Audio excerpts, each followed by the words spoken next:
have any update on how Reuben Foster's going out there and whether you're going to expect him this week?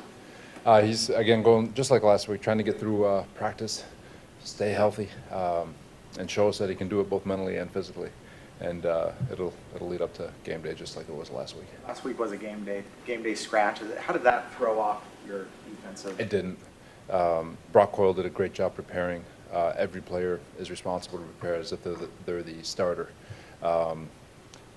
Underrated being that Nzacha had to get called up, and so he had to play, and we couldn't. And when someone's called, you don't skip a beat. That's the expectation, and so I thought those two did a great job. I think we were all expecting a lot out of Reuben this year. So halfway through, I mean, what do you see ahead for him the second half of the season? Again, it's all growth for Reuben. You know, he's been very unlucky with the injuries that he's had. He's definitely not injury prone. I don't definitely, that didn't even cross my mind. He's just been very unlucky and very unfortunate, some of the things that have happened to him. And once he gets his body back, it's just, the improvement is just going to skyrocket. It's just a matter of getting him going. Hello said yesterday that he thought when he was inactive through the first 4 weeks of the season, during practice, sort of served as like a second training camp for him, and he thought he really played much better during that span than he did in training camp. Do you agree with that? And what do you think was the biggest difference between his play during practice then and in August? You know, we talked about it here with y'all during the first 4 weeks of the season when questions popped up about him. The deliberateness at which he practiced. You could say it all the way across the board, but he completely took to the idea of every rep is a championship rep, and that preparing yourself doesn't just happen. You don't play well on Sunday just because you showed up. You play well on Sunday because you took every rep possible. And when he was on the show team, implementing all the techniques that we teach, and then when it was his turn with our defense, he took every single rep like it was a championship rep. So you could see that, and his evolution mentally as well as physically. It just he hadn't even scratched the surface either. I really think he's got a great amount of potential. It's just a matter of whether or not he keeps that same mindset of growth. And when you've got somebody who's internally driven like that, you just admire and watch, I guess. On the interception, it looked like he anticipated the dig route. Was he coached? You know, was that the plan on that play to say anticipate the dig, or was that sort of reacting to what the receiver did? Hafley does a great job coaching those guys, and so you're always trying to coach anticipation, coach indicators, coach stem release, the release of the receiver. You're trying to coach all of that before a rookie to go in and study the way he does and really put himself into that position, because he ran the route for him. He knew it was coming. He understood the D&D. He understood the release, and he just saw the big picture, and because of that, he was able to run the route for him. You coach it, but not everyone gets it, and for him to be where he is right now, again, it's like I said, he hasn't even scratched the surface, but he's moving in the right direction. What's D&D? Down and distance. Okay. Not to just repeat what Akello told us yesterday, but one of the other things he talked about was that he had to kind of, you were talking about his mindset, kind of getting his mind right to focus on every single play, whereas in college maybe he was able to just kind of get away with stuff because of his athleticism. Is that something you see in a lot of young players, and how hard is that to maybe coach that out of them, that, hey, everybody at this level is as good as you or better? You know, it's how do I say this nicely, I guess? I mean, we're in a generation of entitlement. All of them. I mean, it's trying to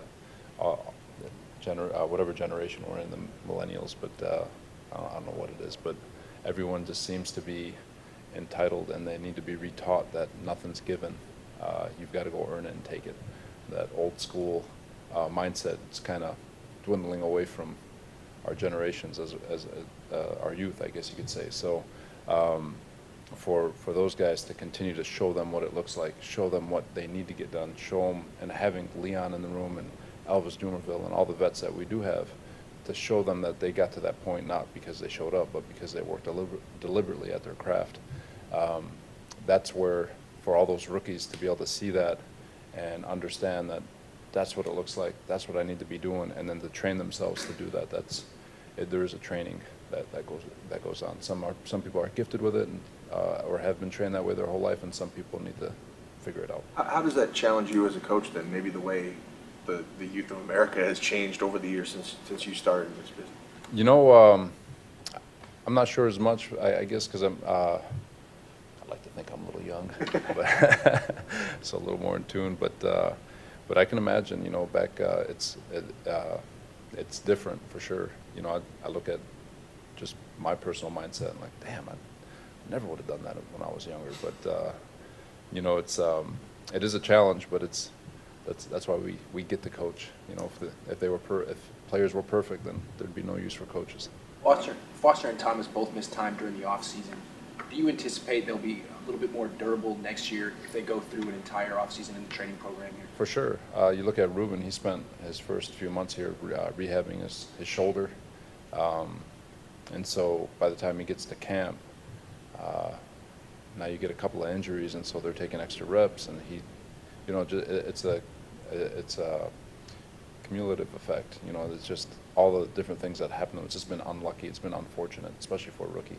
But yeah, I do anticipate that when he does get a full off season, and your body's in tune with itself and it's clicking, and I do think he'd be a much more fortunate next year for sure. Pretty small sample size, but how did you feel? Eric Reed played linebacker last week, and it's kind of regrettable you got to move him back so soon. I thought he was awesome. I'm sure there's a couple plays that he wants back, but you look at a guy like Eric, and he's so locked in. He's very smart for first and foremost, and he's got these, like we talked about, he's got such long arms, and he is very physical, and it was very natural for him in there. His run reads were a lot better than I thought they'd be. His zone drops were good. His run pass recognition was good.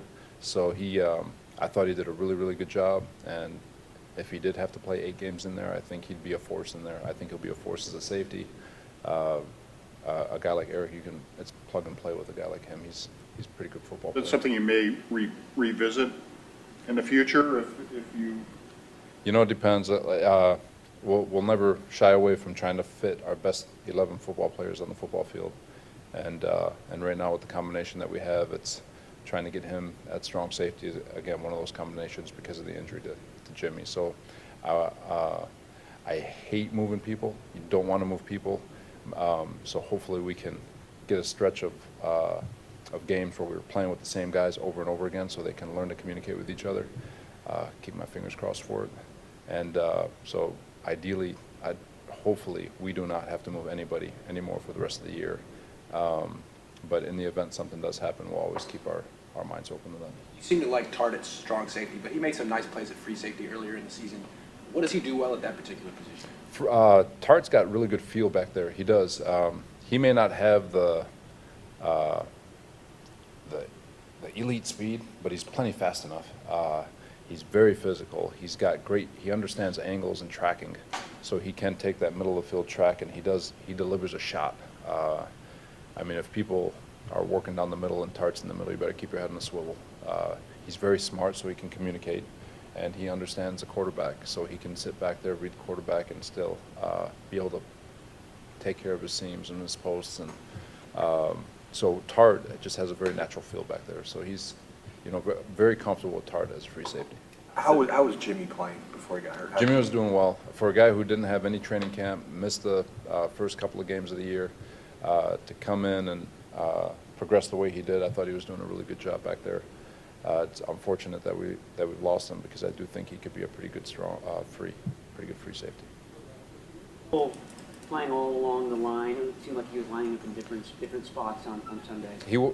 I'm not sure if he played every spot, but he was. We're at a point now where they all need to know 2-3 spots, and Skanina's doing a great job working the rotation, trying to make sure that they're staying fresh and trying to make sure that they're being used to their strengths. And so yeah, to answer your question, he was being used a little bit. Seems like a smart guy. Very smart. Been in the league a while. I memean, is that really valuable given where the roster is right now to have somebody who can adjust?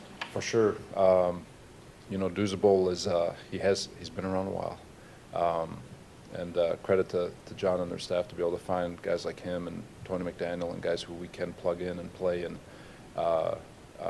and be able to do the things that we need them to do to be able to go out on Sunday and fight. At this point, the guys you line up there, it's going to look a lot different than it did on the defensive line in the season opener. But a guy like Usable, I feel, has helped you kind of bridge that gap. But it seems like you're probably going to need contributions here from guys who weren't on the roster here at the start. For sure, I think we're down to 3. You got Doomerville, you got Buck, and you got Earl Mitchell. But we get Ronnie back, so that'll be a big help. Hopefully, as he continues to work through the week and again, leading up to game day, everything looks good so far. But we're going to get contributions from people we haven't gotten from the first time we played. But it's like I said to y'all a while ago, the NFL will never stop for anyone, and there's no excuses, and no one really cares who's hurt and who's not. It's at the end of the year, they're going to ask how many. They don't ask how. Oh, you're okay. What does Dayton Jones bring to the defense? Dayton, he's got a little some explosiveness. He is a smart player also. He will strain his defensive line, which is always important to us. He doesn't always look to take the easy way out. So he has the mental capability to work in different spots, and he will strain, which is a really good trait if you're a D lineman. So those are the things he does right now, and we're still learning them. I mean, we've had him all 14 days about, so excited to see what he can progress into. Watching Solomon Thomas against the Eagles, early in the game, he was going against Big V at left tackle, and it seemed to me that he was, again, working into Big V's chest. But then you moved him to one technique, and I thought he was really giving the center a lot of problems with his quickness, and he beat him once and hit Carson Wentz pretty hard. Where'd you get the idea to use Thomas that way, and is that something that you would consider doing again in the future when he comes back from injury? You know, it was part of the our third down package going in. Thought we had a really good plan for him on third down. So Solomon getting in there at the center, it's trying to get Buck in there, trying to get Solomon, just trying to get some quickness on that particular on their particular center and their left side. But is it something for sure? You're always trying to look for an advantage and try to put your best players in position to attack whatever you perceive as not necessarily a weak link, but an advantage for us. Just a couple more. This time around facing the Cardinals, we have Adrian Peterson. So how's he looking and what's he brought to their offense? AP, man. God bless it. I don't know how these guys do it, man. I wonder, it's just because I look and I'm like, God, I wonder if I could still run, but probably never could. Does he look like he can still run? Hell yeah, he does. I mean, I bet he still makes noise too when he's running. He runs so freaking hard that you can hear him on the sideline. And when you watch the tape, he runs hard. He runs. He still has great vision, Hall of Fame vision in the backfield. And if you're a linebacker or a stack defender and you get nosy, or a D lineman, you get a little bit nosy, he's going to find that crease, and he'll go 0 to 60 pretty quick. He still has it. He's still very physical, and I think he's in a really good place right now with the run game system they have, where they just hand him the ball, find the open gap, find the undisciplined defender, and hit it. And he will definitely hit it. Were they missing that element without David Johnson the first time around with you guys? From a run game standpoint, to me, anytime you can add a person like Adrian Peterson, a lot of teams are missing that element when you compare it to Adrian Peterson. I think their backs are still pretty good, but when you're talking about a guy like Adrian Peterson, I don't care what his age is, I don't care what he's done in the past, I look at the tape and I still think he can run. Jimmy Garoppolo looked yesterday in practice. Oh, so focused on the D. Being serious. Maybe I'll take a step back and look another time this week. You say you can hear Adrian Peterson running from the sideline. You mean like pads colliding, or No, like he actually makes he's noise? grunting and Really? He's awesome. Robert, with guys, specifically McDaniel and Hall, because they're 30-something guys and they weren't here. When you have guys like that, is it relatively easy? Do they say like, oh yeah, I got this, just because they've been in the league so long? Or is there still kind of a process with even those older guys?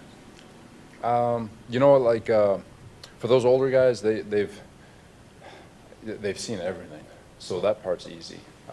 And that you can show it to them and they can relate to a lot of things that they've had in their past. And it's like I said, it goes back to John and Adam and Martin and those guys, to find those guys to be able to make it easy for us during the week so they can get in there and play on such short notice. So a guy like Dayton, Duzable, McDaniel to come in and be able to work along the defensive line and know exactly what those techniques are because they have played them before. So there's not a lot of teaching. They do understand offense. They do understand line splits. And so from that regard, there's a couple of nuances that are unique to us. But they're, they've been around so long that it does make it easy. Jimmy, since 2014, I think has 4 fractures. I'm just curious from a coaching standpoint. I mean, obviously you can get hurt at any position on the field, but going into the off season, is there anything, can he change his body? Do you guys think about a position switch again where maybe he's not going to be so often in high impact scenarios, or is that even, is there anything the coach can do in that scenario? I don't have an answer for that right now. Wherever you are on the football field, you're subject to high impact. Even our corners, when you're playing a team like Arizona, they're going to get a full dose of Adrian Peterson this week. So it's, it'd be something to look at in the offseason for sure, but definitely don't want to move Jimmy. Mentioned earlier that a full offseason would help Thomas and Foster. Would a full offseason help Ward and maybe a few more pounds as well? Yeah, it would. I mean, he missed all the training camp, so you come in and there's last year read an article about it was a science of the body and all that, and it talked about if you wait a week or 2 weeks during your off time to prepare for the season, then you won't be in peak condition until the first game of the year. If you wait until training camp, you won't be in peak condition until midway through the year. So there's just a trickle-down effect based on the 40-day vacation or vacation they get. So for Jimmy to miss, I know he pulled his hammy during training camp, so you can't possibly be in top physical shape after all that time missed in training camp. So I do think there's a trickle-down effect to it where your body just kind of wears down. So to get a full off-season, to get the 40 days, to get your training camp, I no doubt, and it can only help.